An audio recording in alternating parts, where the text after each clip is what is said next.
So thank you once again for joining us this evening. We're still letting people in. We have about 25 people registered for this webinar, but some do take the recording. So if you're with us live, welcome. And if you're watching us on the recording or YouTube, thank you very much for joining us.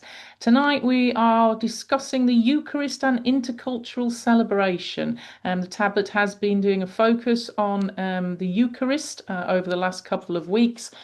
So this is the last in our series, and we're delighted to be joined by Professor Wiliam Cavanaugh, Paula Houston, and Professor Kimberly Belcher. And our host for this evening will be Gregory Shikona. And he will tell you a little bit about himself, and he will also tell you about the speakers. So over to you, Gregory. Really lovely to see you. Thank you for doing this for us. We understand you're a bit of an expert in this area, so we're looking forward to a really good conversation. Thank you very much, Amanda. And in terms of experts, it will be a great understatement. But thank you very much. Good evening to those joining us from Europe. Good afternoon to those joining us from the North America, and also good morning from those joining from the West Coast, and also from those from other parts of the globe. As Amanda said, my name is Gregory Shokhikian. I'm a liturgical scholar based in Germany, and it is my privilege to chair today's conversation and, of course, welcome you and introduce our speakers to you. It's wonderful to see so many faces on screen, and it's a true pleasure to welcome all of you to tonight's discussion. I'll introduce our speakers in just a moment, but before we begin, a couple of housekeeping notes for those who are joining us still. If you can mute yourself during the conversation, that will be of great help. In a moment, our speakers and I will engage in a conversation about how the Eucharist can be imagined in an intercultural context. We'll talk for about 40 minutes or so, and then we will open the floor to your questions. If you have a question, please write it in the chat or raise your virtual hands, and I'll or our speakers will voice your questions. Please keep your questions concise and brief. So without further ado, it is my great pleasure to introduce our speakers. Paula Huston is a novelist, short story, and creative nonfiction writer. Her short stories and essays have appeared in several literary journals and magazines. She taught writing and literature at Cal Poly, San Luis Obispo, and creative nonfiction for the Master of Fine Arts program at Seattle Pacific University. A wife, mother, and grandmother, she is also an oblate of a Camaldolese Benedictine monastic community in Beg Sur, California. Paula is the author of One Ordinary Sunday, a meditation on the mystery of the Mass, published by the Liturgical Press in 2024, which, as she described it, is written from a peer view perspective and seeks to help people better understand what is happening during the Eucharist. In her works, Paula opens a truthful and a perceptive conversation on several Christian practices and virtues with the gift of a skilled writer and a committed believer. Paula, it's a true pleasure to have you with us today. Our next speaker is Kimberly Belcher, who is an associate professor at the University of Notre Dame, Indiana. She is also the current president of the North American Academy of Liturgy. Kimberly serves at the virtual worship grant boards of the Calvin Institute for Christian Worship and represents the United States Conference of Catholic Bishops in dialogues with Methodist, Episcopalian, Pentecostal communities in the United States. Kim is a leading liturgical scholar and a theologian. Among her many publications is the Eucharist and the Receptive Ecumenism, From Thanksgiving to Communion, published by Cambridge University Press in 2020. A wife and mother, Kim is also a Benedictine oblate at St. John's Abbey in Collegeville, Minnesota, and leads a YouTube channel called Rhythms of Faith, which explores various dimensions of liturgy and worship. Personally, what I love about Kim's work is that it is grounded in everyday practices of a Catholic Christian, marked by theological intelligence, and enriches the field of theology with a freshness that only the personal experiences of a mother, a Catholic initiate, and a trusted mentor can offer. Kim, it's really delightful to have you today. Thank you. Finally, last but certainly not least, Wiliam Cavanaugh is a professor of Catholic Studies and the director of the Center for World Catholicism and Intercultural Theology at DePaul University in Chicago, Illinois. A research center focused on the Catholic Church in the Global South, Africa, Asia, and Latin America.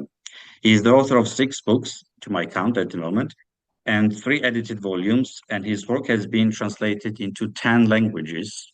A husband and a father, Wiliam is a teacher whose work pushes our intellectual contours and explores our modern confusions to see afresh what it means to be the Church of Christ in the modern world. And en route to that search, Wiliam helped us to reimagine several concepts and vocabularies such as violence, nationalism, consumerism, among many others. And that is the true theology, not so much informative, but formative. Bill, it's a real privilege to have you with us today. Thank you. My pleasure. So if we can move towards our conversation, I was wondering if we can unpack some of the big questions that the title of today's evening is, that is the Eucharist and intercultural celebration. I was wondering if we can start with very basic questions about what is Eucharist, how we imagine Eucharist. And I was wondering if Paula could help us to understand better in the sense of what is Eucharist for us, what kind of images, associations come to our mind when we say that word. And normally it's a noun, not a verb. And I was wondering if Paula could help us to move to understand this Eucharist beyond from a noun to become a verb. Okay, thank you. Well, I've only first experienced the Eucharist as an adult, and I had been away from church for over 20 years when I was invited to come with a friend to the old mission San Luis Obispo in California, which is one of the string of missions that was built by Father Winipro Serra back in the 1770s. And I think what struck me most, I was raised as a Lutheran kid, so I'd been fully absorbed in liturgical worship since I was a little child. But it was, I would have to say there was a more focus on the intellectual, in the sense that the sermon was the heart of worship, pretty much. What the pastor was up there talking about and explaining to us. And then these great big powerful hymns, usually accompanied by a great organist there was lots of Reformed theology in the words of the hymns. And I think the first thing that really got my attention in the Catholic Mass was just this kind of physicality. It was earthier in some way. And yet that didn't take away anything from this very strong spiritual sense I also got inside that worship service. And it really intrigued me. Especially as I was just kind of coming back to faith after all these years of being away. And so when I was asked to write a book for lay people on what's kind of going on during the Mass, I think a lot of lifetime Catholics fully confessed to me while I was working on the book that they'd been going to Mass since they were little kids, and they really didn't have much of a clue about the background of all these different elements, what they meant, the historical roots of them, all of that kind of stuff, where they were found even in Scripture. And so it became this great big kind of exploration of Catholic history. I relied a lot on the work of Joseph Jungmann, the liturgical scholar whose work kind of undergirded a lot of what happened at Vatican II. And so to answer your question, first I'll just read just a tiny piece of an essay I wrote for a book called Believing Again, of me coming to Mass for the first time. I'm 41 and have been for some time going to weekday Mass on my way to the campus where I teach. I keep a low profile and take my cues from other early morning faithful. Much of what goes on is physical. I'm surprised because I never thought religion had much to do with the body. There's a dance-like rhythm to it. Genuflect, kneel, stand, kneel, that feels choreographically wedded to the liturgy. Slowly, as it all becomes more familiar to me, I find myself missing it when I can't be there, wanting to be present even when I can't participate. I see that the center of the Mass, the Eucharist, is the fulcrum around which everything else turns. For a long time, I'm too shy to go up. Instead, kneeling in my pew with head down and eyes closed, listening to the shuffle of people moving past me, the priest intoning, the body of Christ, the body of Christ. For some reason, the hush, the shuffle, the chanted words always make me want to cry. And I sense this has as much to do with the physical, the presence of the faithful around me, as it does with the spiritual presence that hovers over us like incense. At about the same time that I met Catholicism for the first time, I also met monastic Catholicism for the first time, was taken to New Camaldoli Hermitage on the Big Sur coast. And so right away, I was getting kind of an intercultural experience because monastic worship is quite a bit different than what goes on in most parish churches. And so nowadays, I became an oblate many, many years ago. And nowadays I've got one foot in this large multi-ethnic Catholic parish in my hometown where there are bilingual masses in Spanish and English, Filipino fiestas, Italian Federation fish fries, St. Patrick's Day corned beef and cabbage, and Holy Ghost parades on the part of the Portuguese to keep things constantly hopping. But my other foot is in the silence, chanting, and incense of the Monastery of the Risen Christ in San Luis Obispo, which is a little mountainside daughter house of the Big Sur Hermitage. So if we think of the Eucharist just kind of on the basic level, as you were saying, Gregory, as not really an object or a concept, but actually a series of activities, gathering, listening, responding, offering, sharing, being sent, and then how might that kind of shape our discussion? So in our area of optionality, Bill, as you have written about so beautifully, just even the basic activity of gathering for Mass has become kind of a radical act. You know, there are so many other things people can choose to do on a Sunday morning. We pass bikers in their tight biking pants pedaling for their lives, and people lined up at Costco to get in, you know, as soon as the store opens, and dog walkers and surfers. And gathering for Mass means that we're giving up a myriad of other delightful and sometimes mundane activities to do this one thing. And that's pretty big in our day and age. Another activity that we engage in is listening, and going back to this whole business of having almost unlimited options. You know, we can spend all week with our earbuds in listening to whatever podcast strikes our fancy or whatever music comes on. And then when we're gathered together in the Mass as a group, a unified group, and this is all we're meant to listen to, again, it's kind of an alternative way to live in this day and age. It's really, we're listening to words we haven't chosen. Sometimes we can't connect to them emotionally in the moment. So it's a commitment that's kind of another radical act.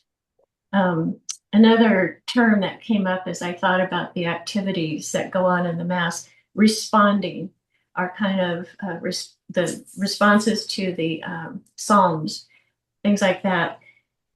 There's so much worry nowadays about loss of community, and it appears to be especially affecting our younger generations who, you know, become more online communicators in a lot of ways than in person. And so when we are responding as one in the liturgy, we're involved in an increasingly rare and valuable and unifying action. I think it's really beautiful. You know, offering, we make our offerings. Well, if we feel like being generous today, we can give to political candidates, good causes, our grandkids, fundraisers, you know, birthdays, to give our sources to, or some at least of our resources, to the church to further the Mass going on into history is a symbol of self-sacrifice, I think, that Jesus calls us to. And finally, the act of being sent out into the world, we're being commissioned. And each time we leave the church, we go with this purpose that comes from our faith, not from our individual selves. And it adds a sense of a layer of meaning to our lives at a time where meaninglessness is a real problem in the culture. So I found a great little quote, which I wouldn't have thought of until I ran into it. But underlying the whole concept of the Mass is it's a kind of preparation for play that helps us attain internal order and puts us in the right frame of mind to approach the portal to another realm. Romano Guardini says, the liturgy has laid down the serious rules of the sacred game which the soul plays before God. The soul must learn to abandon, at least in prayer, the restlessness of purposeful activity. It must learn to waste time for the sake of God and to be prepared for the sacred game with sayings, thoughts, gestures, always without asking why or wherefore. So I'll stop there, and I've got more I can say about those activities, but love to hear what other people have too. Thank you, Amanda. It's so wonderful. Uh, what I particularly liked about your approach is that you approach Eucharist unlike those who are in trained and cursed in terms of theology, because we are professionals in that sense. We tend to focus on more on concepts, whether you focusing making the Eucharist a story in your book. It's something that we can tell, something not something that we can think through, but something that we can feel, something that's in our bones, so to speak. And in modern days, as you say, young people are much more shaped by stories rather than concepts. So many people watch Marvels and know the Marvel stories than, for example, Plato. Yeah, Just that's very true. yeah.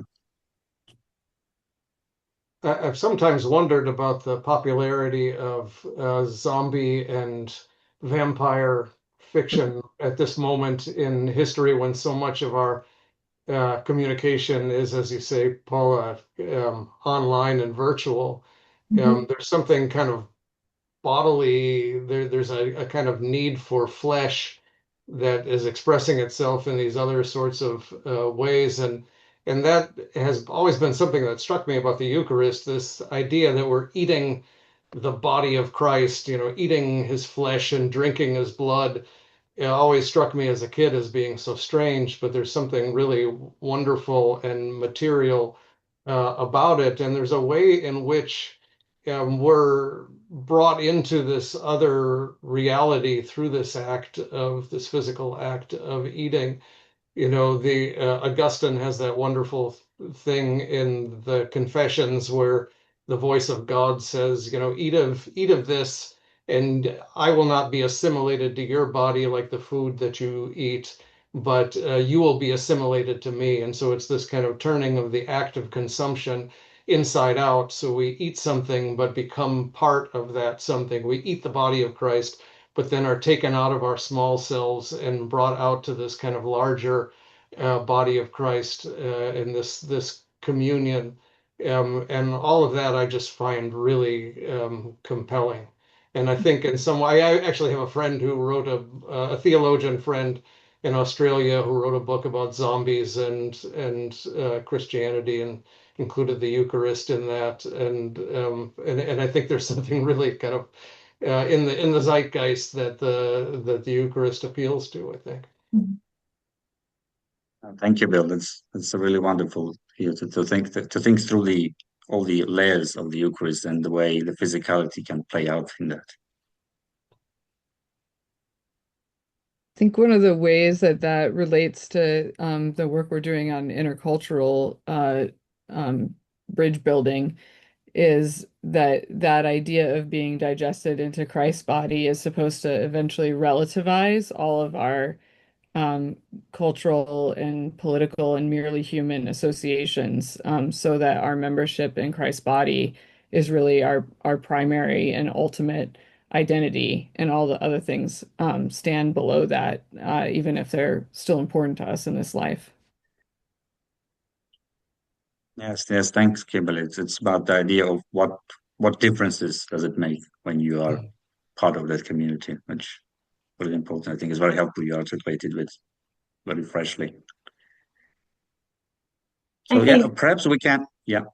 Oh, I was just going to add to what you said, Kimberly, that because I think that's one of the most powerful things for me about being at Mass and being and participating in the Eucharist is realizing, because the big parish church I belong to, it has 5 masses. There's no way that everybody at all. You know a handful of people and you're friends with them, but you're sitting among people who are like-minded at the most basic and important level, I think.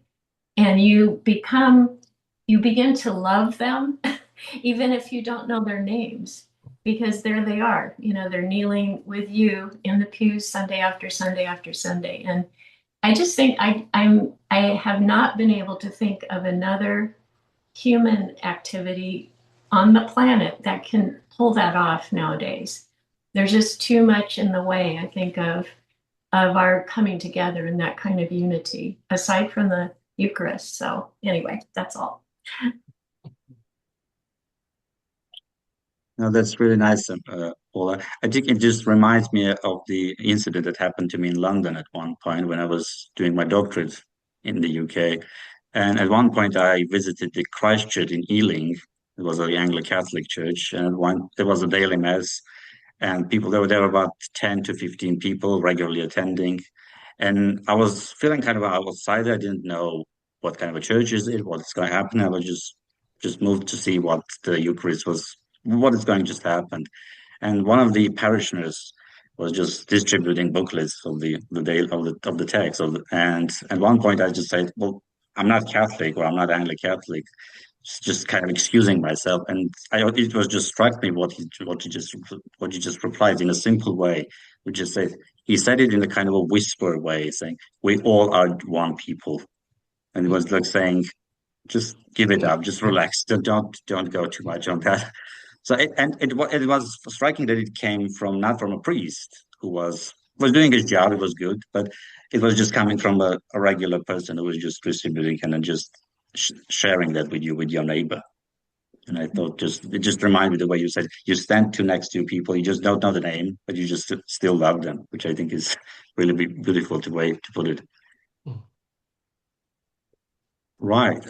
Perhaps we can move to another dimension of our conversation today, which is I think it's related, that is the neighbor. Uh, as we stand in the Eucharist and pray during the Mass, we also have next to us our neighbor, which we normally know each other, know the name, greet them, our family members, or those from our neighborhood, or even if not, we always pass the kiss of peace. So just saying them. But I was wondering what kind of a neighbor is standing to us. Is it someone who is our familiar one, that is we're used to in terms of our reactions, language, culture? So I think it brings us to another part of our conversation, which is the intercultural aspect of the Eucharist. So I'm just wondering, what do we mean? I'm just laying out the question for all four of us just to think about. What do we mean by intercultural? I just to give example from my experience.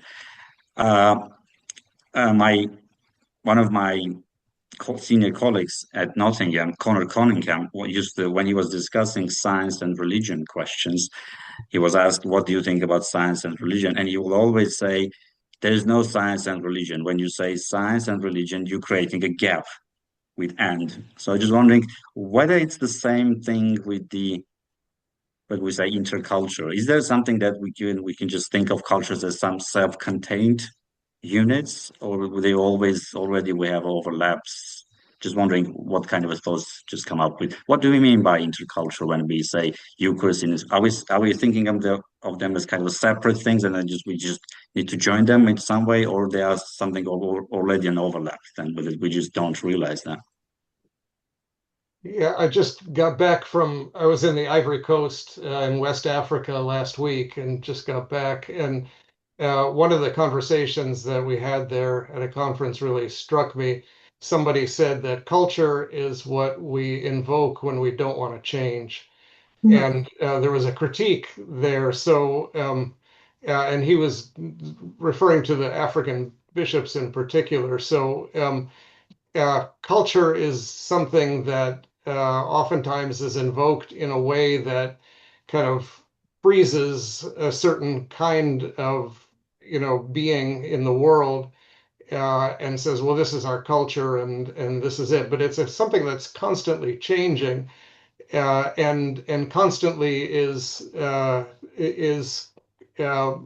brought into the Eucharist and also kind of critiqued by the Eucharist. I think of that. I teach a course to my undergraduates on world Catholicism, and we always do a unit on enculturation. And we read this little passage from Vincent Donovan's book about his work with the Maasai people. And he described the way that he introduced the Eucharist to them, but men and women never ate together in Maasai culture. The presence of women would pollute any food that was available. And so they said, well, we can't do Eucharist with men and women together. And he had to decide at that point whether the Eucharist needed to be enculturated and adapted to Maasai culture, or whether the Eucharist needed to kind of force a change in Maasai culture. And he decided that this was a non-negotiable. You don't have to be Christians, but if you are a Christian, then the equality of men and women is something that you need to accept. And so the first time that the gourd with the blood of Christ was passed around, and it passed from a man to a woman, was really a kind of revelatory event, and the young women especially, thanked him for that. But it raises all kinds of interesting questions about at what point, when is a culture to be accepted as it is and brought into the Eucharist, and when is there a kind of uh, critique? And I think so. It's always a kind of two-way street, and so I always have my students kind of try to puzzle through different hard cases of enculturation.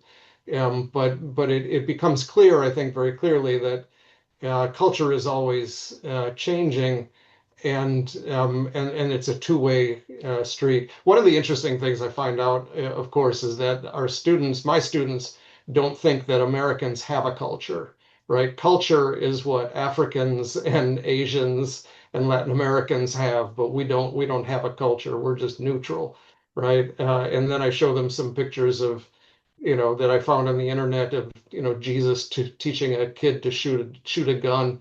And I said, well, there's American culture, and it ain't always good, right? It's not always pretty. I love those examples, Bill. They're really fun.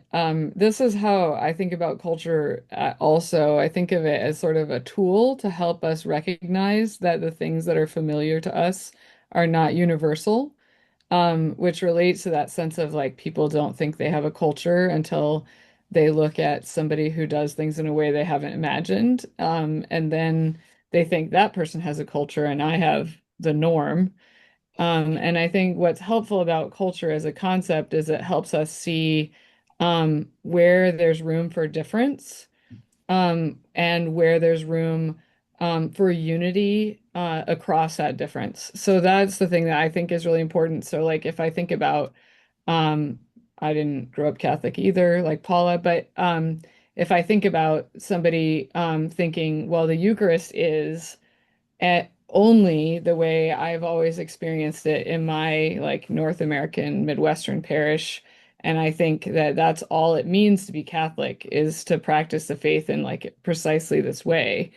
Then I think one of the things that's helpful about the concept of culture and about intercultural dialogue is that it helps us recognize that the Eucharist is actually bigger than our little Midwestern. And even for each one of us, it's bigger than our whole life's experience can ever incorporate. So it really requires us to live together and to work together to recognize all that Jesus has left for us in that sacrament.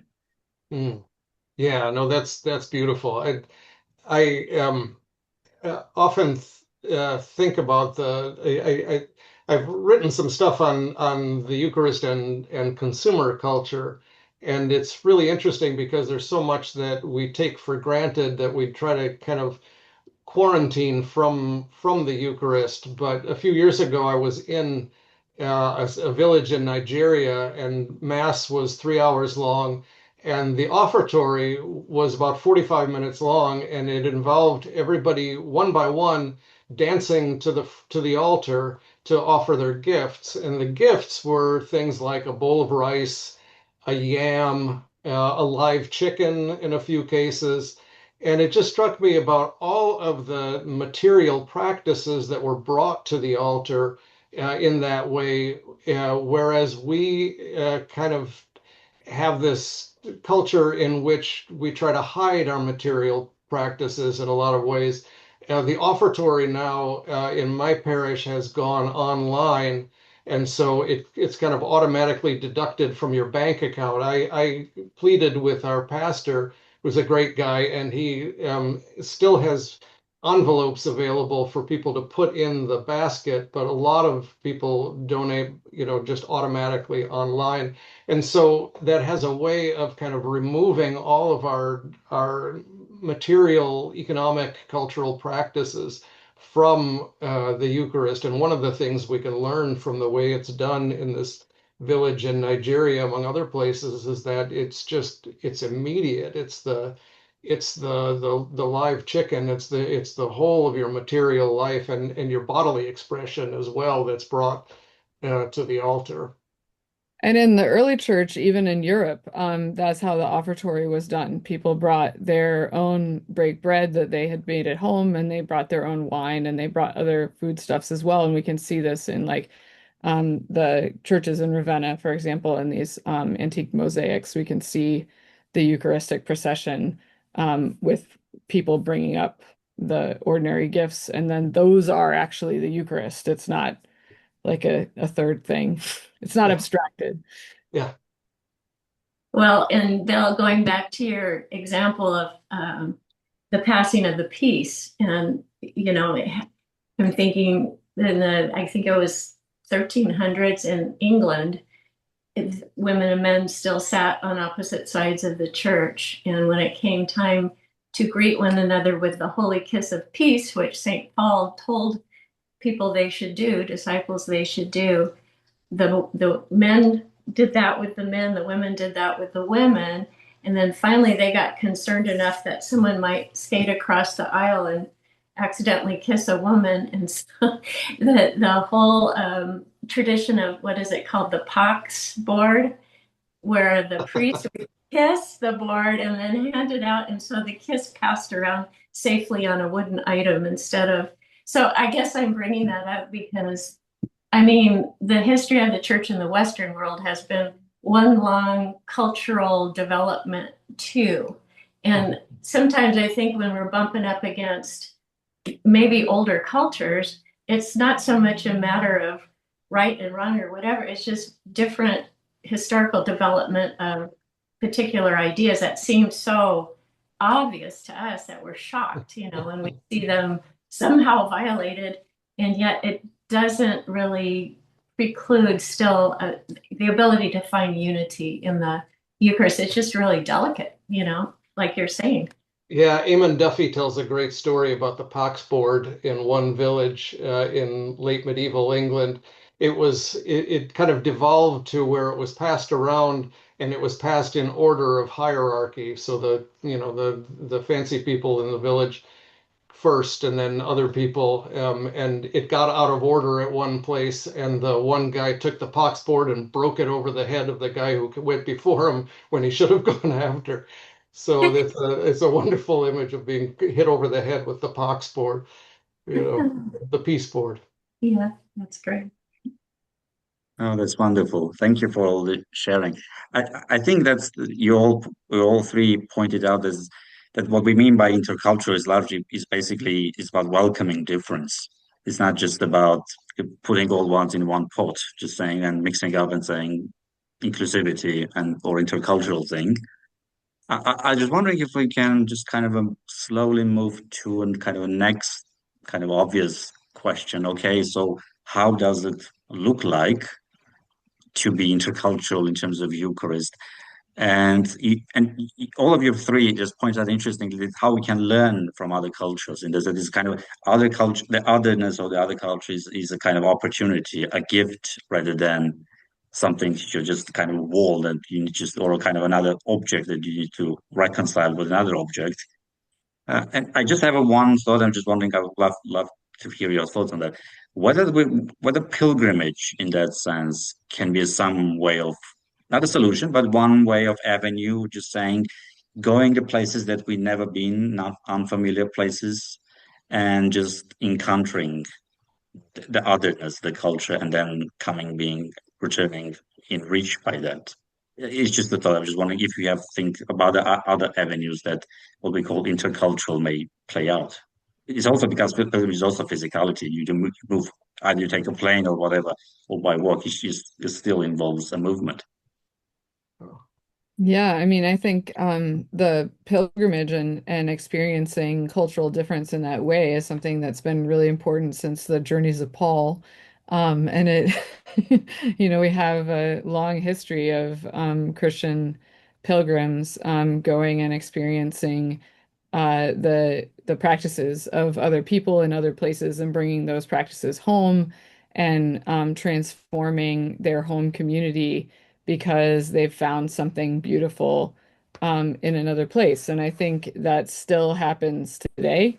It's something that it's like one of the reasons I think that it's important not to think about culture as something that has like hard boundaries and that it's always changing, as Bill was saying, because it's always being rebuilt all the time by the people who are participating in it. So what's the culture? It's what we're doing. And as people travel and bring things home from their travels, both in like very big ways and very small ways, they transform their local culture. So like one of the really classical examples is the Stations of the Cross, which we have, of course, in almost every Christian parish, every Catholic parish church. Those are the way of the cross in Jerusalem, transmuted to fit on the walls of a single church. It was pilgrims to Jerusalem that brought that practice home and incorporated it into their Lenten disciplines and their life of prayer. So that it's like one way that, like physically on the walls of our church, we can see how this is still relevant, I think. Hmm. Oh. No, that's Yeah, wonderful, Kim. I mean, yes. one other element of pilgrimage is not just going out, but receiving pilgrims, migrants who are coming to us. And so part of what I think is important is just being aware of who's there in the church uh, building. So it may be that the majority of the parish is one particular ethnicity, but you may find that there are all sorts of other people who have come in and would like to be recognized and welcomed. And there's lots of different ways of doing that. One of the things that I love about our parish is that at Pentecost, people are invited to bring the reading from Acts of the Apostles with them in another language if they speak another language. And so as it's being proclaimed from the ambo, there's people all around you kind of reading the same reading in, Spanish and German and Vietnamese and, Tagalog and all these other kinds of things. There's all sorts of ways of kind of recognizing the people that are there that aren't often recognized. Yeah, and along those lines, like in the United States, where a lot of parishes have a really significant Latino population, if they have like a, Guadalupe celebration, or they do Las Posadas, or they do the quinceañera, a lot of times those are really cordoned off to the Latin American community or the Spanish speaking community in that parish, and there's really no reason that should be the case. That's really part of the richness of the church as a global living community, and really, I think those are things that should be really widely experienced by parishes where they're available. And in Europe, I know that the specific examples would be different, but the principle would be the same. Well, in the parish church that we had mass in Abidjan in Ivory Coast last week, right in front of the ambo, there was a big Our Lady of Guadalupe, and there Mm. aren't any Latino people for a long way away. So that was wonderful to see that, they're saying, yes, this is from Latin America, but it's part of our heritage as well. And Kimberly, going back to what you said originally about pilgrimage being such, it's a way to open up, and realize, oh, things are done differently all over the world. I think it also a real pilgrimage, especially if you kind of make it on your own, not as part of a tour group or something, but where you're really struggling to adjust to new cultures on your own, you automatically lose your social identity. You're traveling as a stranger, and that social identity is very much, comprised of the culture you're used to. And so it's a really powerful spiritual discipline to go on a pilgrimage. A funny pilgrimage story I got from one of my sisters. I'm the only Catholic in the whole big family. And so she was from a big Baptist church and decided she wanted to make the Camino. And she and her husband, her pastor husband, went on the Camino. And about halfway through, she complained to me, every service we go to is in Spanish. It's like, you're in Spain, you guys. And it took a while. They were actually grumpy about it, that but it took a lot to shake loose those kind of cultural presuppositions that we carry around with us all the time. So that's a great discipline. Thank you. It's wonderful. I think all of three were articulating. It's something, another theme that emerges as I was listening. All the wonderful thoughts that were coming is hospitality, because it's also linked to pilgrimage. Those who receive the pilgrims need to be also, the relationship between the guest and the host. The idea of that the hospitality is actually might offer us a kind of a better understanding of what intercultural means, because it's an action. You do something, you receive a person, and you become a host, and you do something on that. You receive it. You're not just standing along and just trying to reconcile things that are supposedly unreconcilable, but just receiving people as they are and learning from them, and they getting used to become both the host and the guest. I think it's also one of those, can be a practice that not everybody are very easy, not to everybody that comes as a kind of natural instinct to it, but I think it's something that can instill something, and then as being kind of intercultural in kind of quotation mark. No. And it connects back to the Yes. incarnation, because Christ became our guest and then also serves as our host. So it's it's to do that is also to take on that mission that he began for us. So Yes, absolutely. Uh, I'm not sure whether we have time left, Amanda. If so, we can. If not, if we can move to questions. If not, Yeah, we've put some questions in the chat box for you, okay. Gregory. Okay, so I think we should go to questions now. And if anyone's got any questions on the call, if you just want to unmute yourselves, then please feel free to do that. Yes. So there's one question. Okay, so what authority do priests have to deny people from the Eucharist? Hmm. I'm not Well, sure yeah, I'm not sure how it connects to intercultural theme. well, I mean, I wrote a book where I talked about the practice of excommunicating torturers in Chile under the military regime. And so, for the most part, I am not in favor of denying anybody the access to the Eucharistic table. But there are exceptions, and that was one of them.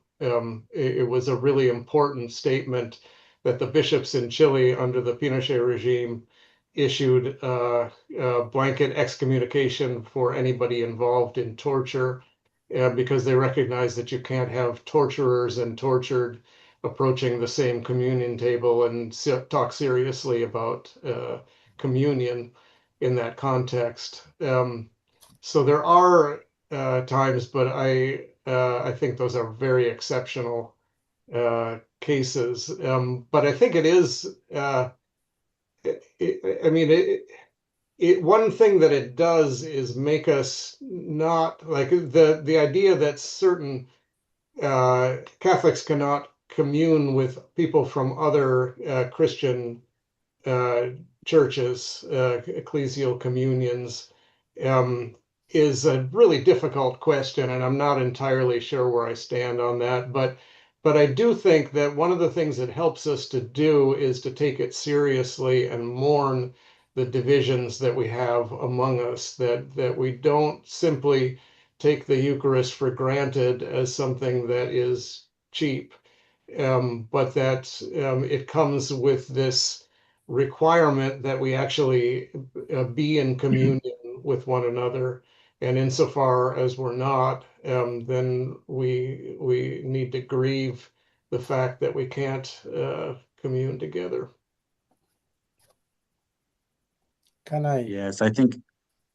Can I just Yes. address one issue?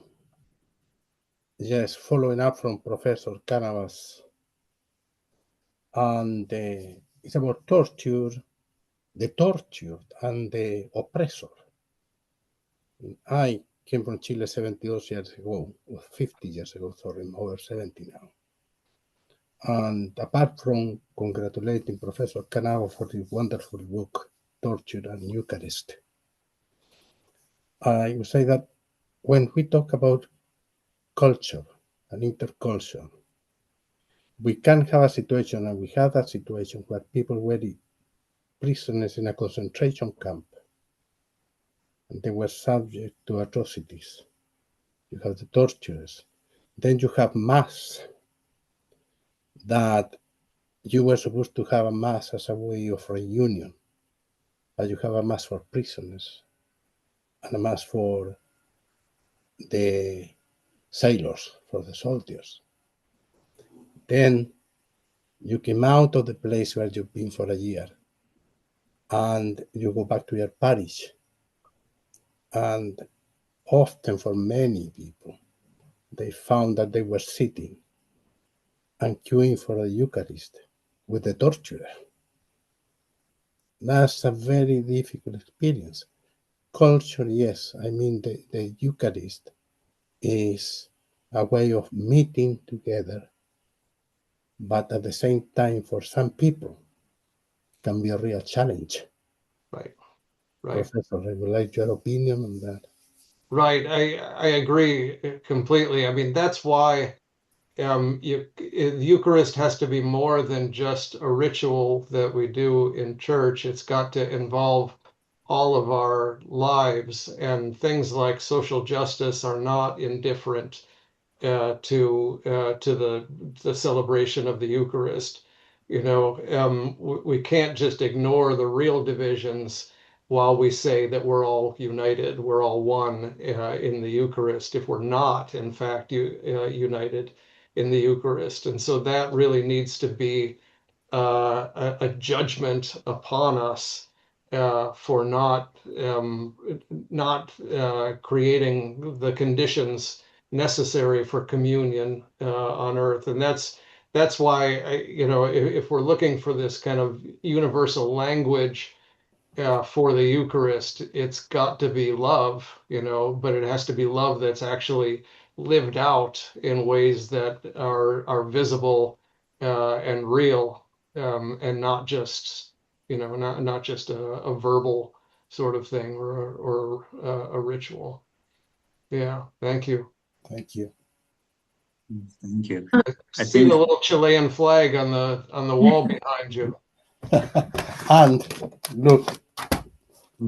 Oh, there. Where in Chile are you from? Concepción. Okay. I was in La Isla Quiriquina. Okay. Wow. Yeah. for 1 year. Wonderful. I love Chile and I love Chileans. Yeah, thank you. Thank you. We have another question saying, I like the idea that Kimberly talked about reference intercultural bridge building. Is intercultural celebration the ability to live well together on this earth? And if this played out, wouldn't it enable people of different faiths to live cheek by jowl with each other? Is this realistic? Is it realistic? It's realistic if the transformation of human beings by Jesus Christ is realistic, and it's not realistic if we're relying on human beings to be unselfish on their own.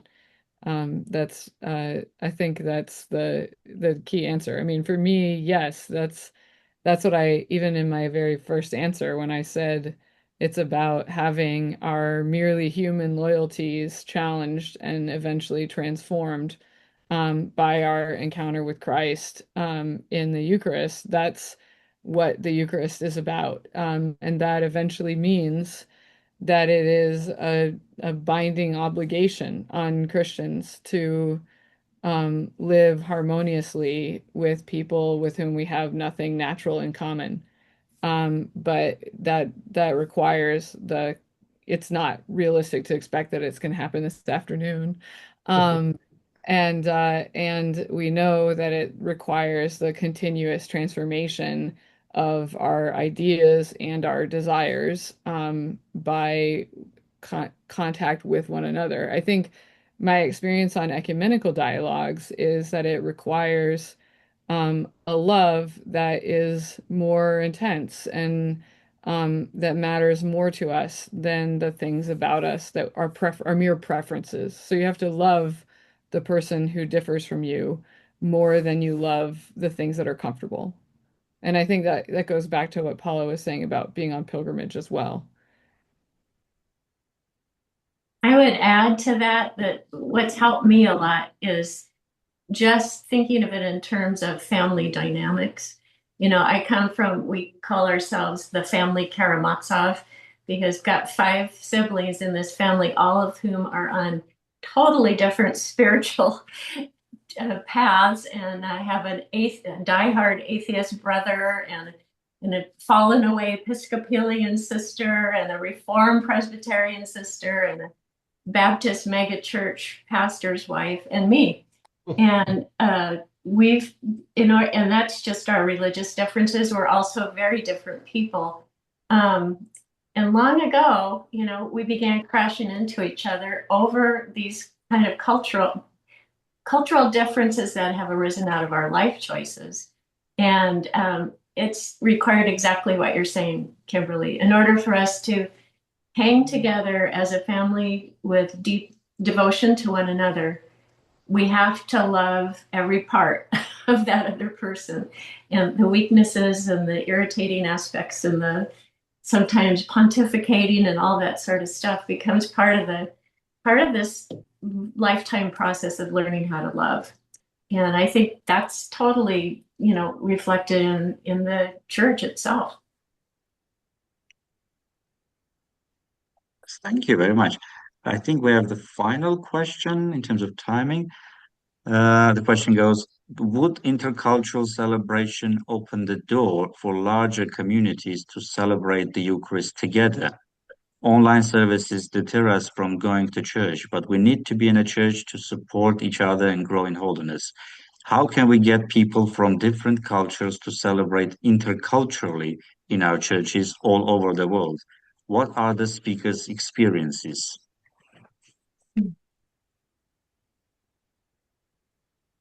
If I can jump, I'm not a speaker, but if I can just give a short notice and then we can go on.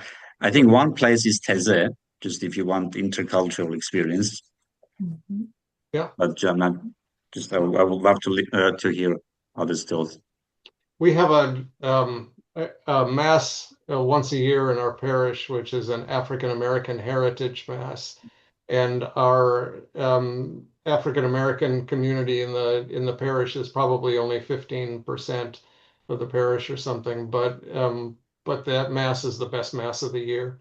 It's a gospel choir and it's drumming and it's wonderful and really energizing. And I wish we did more of those kinds of things. I recently had a wonderful experience of what this questioner is talking about in the little monastery that I go to usually every Sunday. One of our oblates there was also an elder in the Shumash tribe and really widely respected woman. And she died, and at her funeral service, there was a full drumming circle. There were all kinds of things incorporated from the Shumash side of her life, and then it was also the kind of traditional monastic service for her. And it was such a small event that we were all able to just really kind of intimately connect over that. And so wonderful. Yeah, I think from my experience teaching in seminary contexts, the verb that jumps out to me at the question in the question is like, how can we get people to do this thing?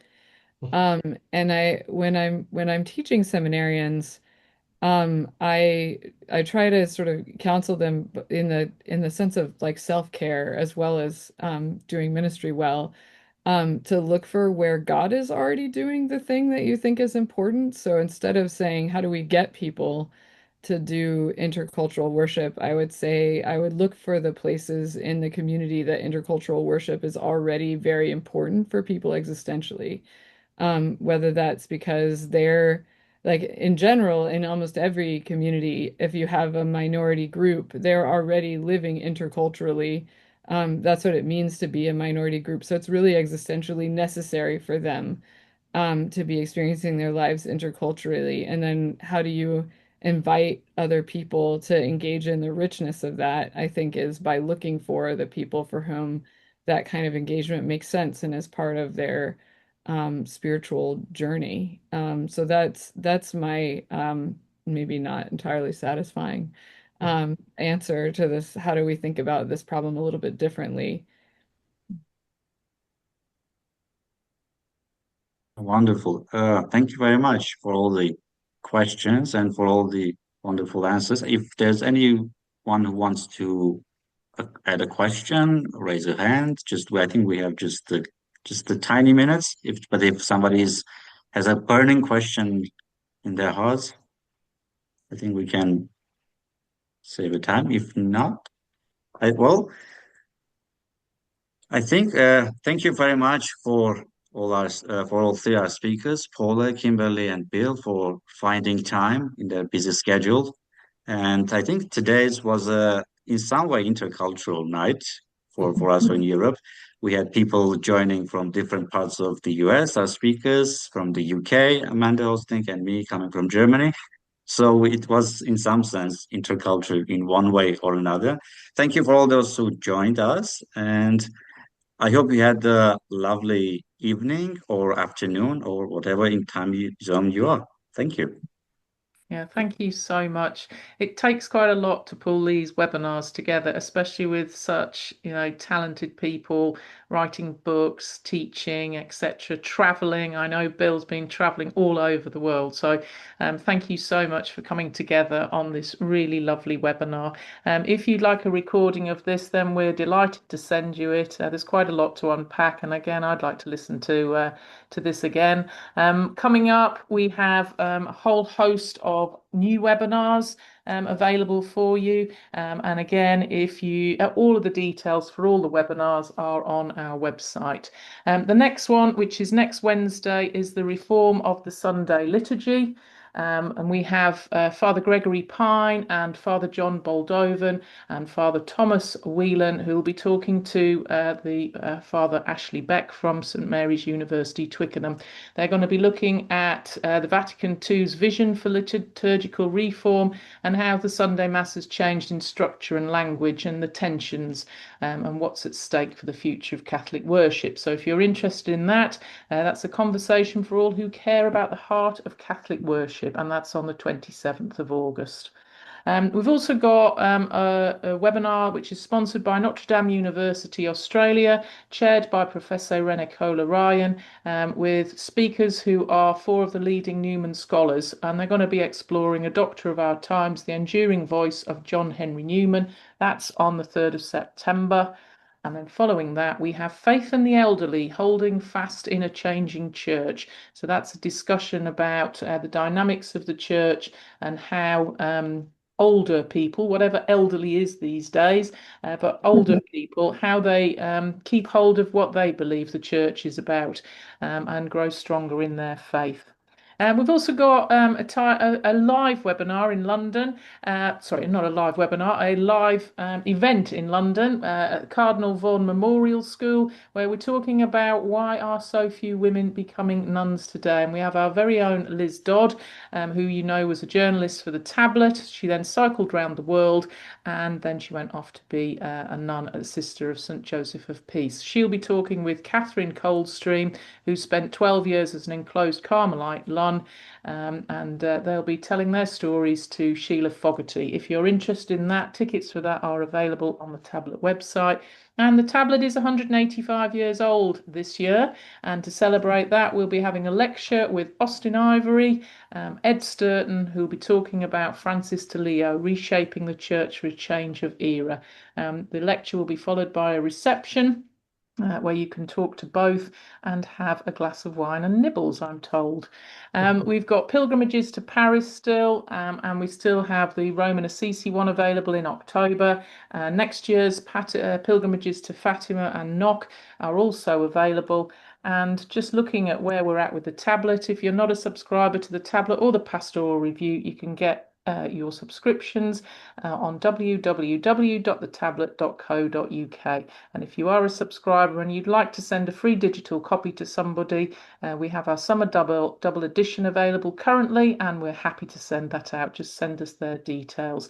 So looking at the Tablet website, if you are not accessing the website, you can take all of the details dating back to 185 years of the Tablet on the website for just £21.50. Thank you very much for joining us. It's been a real pleasure and a joy working with you on this project. I hope we can work together again soon, and there'll be details of other webinars in the Tablet, so please do keep looking. On behalf of myself and the rest of the Tablet team, we'd just like to say thank you very much again to our speakers, and a good night to all of you. Good night. Right. Right.